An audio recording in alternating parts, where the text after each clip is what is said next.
मग बाबासाहेबांचं नाव आहे जो संविधानाला कारणीभूत आहे त्याला तुम्ही संपवायला निघाला.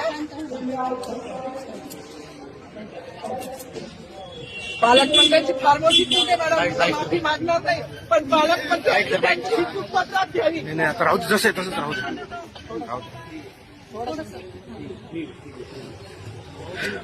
मला मीडियाशी घेणं नाही मॅडम, मला सस्पेंड केलं, मी वाळूचे गाड्या उपसील, मी माती काम करीन, पण बाबासाहेबांची ओळख पुसून येणार नाही. मला सस्पेंड करायचं करू शकता मॅडम. बाबासाहेबाला संपवायचं काम करायचं नाही. 26 जानेवारी 15 ऑगस्ट मध्ये मी नाही मानत, पण लोकशाही मॅडम तुम्ही सुद्धा संविधानामुळे आहात, पालकमंत्री सुद्धा पालकमंत्री संविधानामुळे आहे. कोणताही जातीभेद नाही, सगळी समानता त्यांनी दिली आहे. आमच्या कानातूनच होते बाबासाहेबांचं नाव आता तरी भाषणात येईल, मग तरी भाषणात येईल. ज्या लोक संविधानाला लोकशाहीला कारणीभूत आहे त्यांची नावं वारंवार घेतली गेली. मग जो संविधानाला कारणीभूत आहे तो प्रजासत्ताक दिनाचा जो मानकरी आहे त्याचं नाव भाषणात